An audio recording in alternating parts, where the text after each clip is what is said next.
Muy bien, vamos a meternos de lleno en la historia de la ciencia forense. Es un campo que nos prometió una verdad casi absoluta, pero, como vamos a ver, su historia es bastante más complicada y tiene muchas sombras. Para empezar a entender esto, no vamos a irnos al pasado lejano, no. Vamos a empezar con un evento muy reciente que destapó una crisis enorme. Nos situamos en Guadalajara, México, en el año 2018. Fue ahí donde una noticia realmente estremecedora le dio la vuelta al mundo. Imagínense la escena. Se descubrieron camiones refrigerados, de esos enormes, repletos de cuerpos sin identificar. ¿La razón? Simple y terrible. La morgue de la ciudad ya no tenía espacio. Esto, como es de esperar, provocó una indignación internacional. Pero, ojo, que esto no era solo un problema de Guadalajara. Era, más bien, la punta del iceberg de un problema sistémico. Actualmente, en México, hay más de 72,000 cuerpos sin identificar en el sistema forense. La cifra es abrumadora. Y claro, esta crisis nos obliga a hacernos la gran pregunta. ¿Cómo es posible que una ciencia que se diseñó para darnos certezas, para ser la voz de la verdad, haya terminado en un fracaso de esta magnitud? Para empezar a encontrar una respuesta, tenemos que viajar un poco en el tiempo. Vámonos al siglo XIX, porque es ahí donde nace la gran promesa de la ciencia forense. A ver, a finales del siglo XIX, todo empezó a cambiar. Aparecieron nuevos métodos científicos para identificar a las personas. Al principio teníamos a Alphonse Bertillon en París con su sistema de mediciones corporales, el Bertillonage. Pero poco después, en Argentina, Juan Buchetich resuelve un asesinato gracias a una huella dactilar ensangrentada. Y ahí, ¡boom!, todo el mundo se dio cuenta de que las huellas eran muy superiores. Para 1901, Scotland Yard las adoptó oficialmente, y el sistema de Bertillon, bueno, pasó a la historia. Es que la diferencia era brutal. Las mediciones de Bertillon podían fallar. Imagínense dos personas con rasgos parecidos. Era un problema.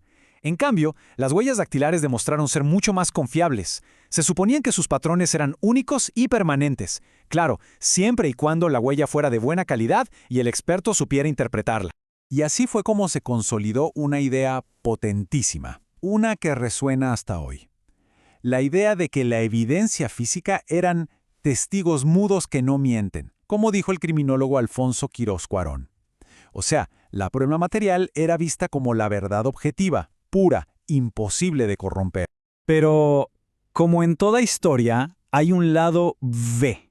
Desde el mismísimo principio, esta nueva y flamante ciencia tuvo un lado bastante más oscuro, uno que servía a agendas de poder y de control social.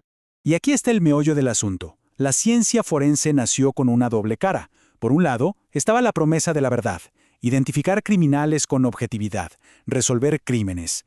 Pero por el otro, había una agenda de control, usar estas mismas técnicas para catalogar y controlar a la gente, para reforzar prejuicios de clase y raza, y para ejercer la autoridad, sobre todo, la colonial.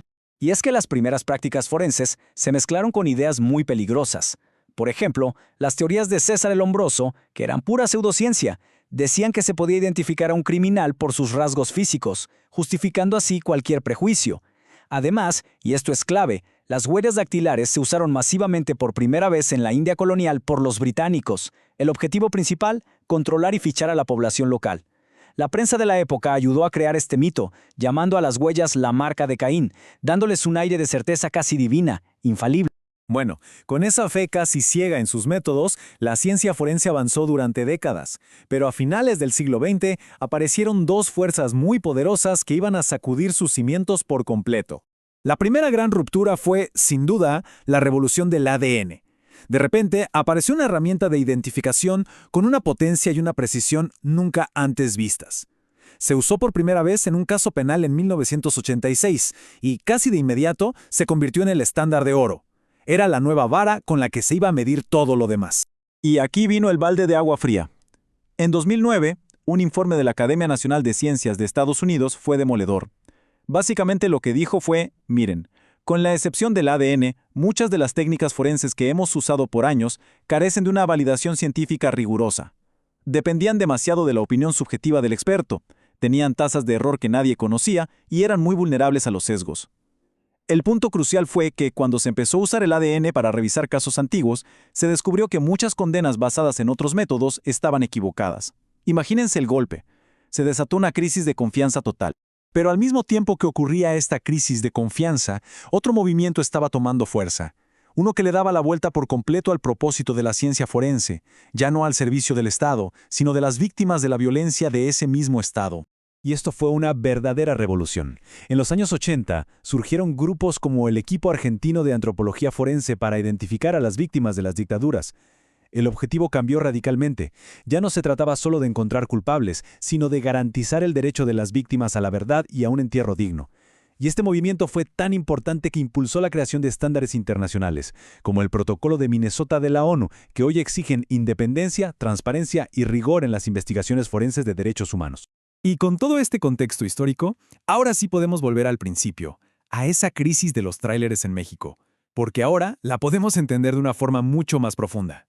Las morgues desbordadas no son solo un problema de logística o de falta de espacio, son el síntoma visible del fracaso de una institución que arrastra problemas históricos de falta de independencia, de falta de transparencia y sobre todo de falta de un enfoque centrado en los derechos humanos.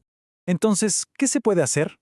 Bueno, los expertos y activistas que llevan años en esto lo tienen bastante claro. La reforma no pasa por comprar más equipos, pasa por una reestructuración de fondo del sistema. Se necesita una autonomía real de las fiscalías y la policía, una transparencia radical con auditorías y validación científica. Y lo más importante, un enfoque que ponga a las víctimas en el centro de todo.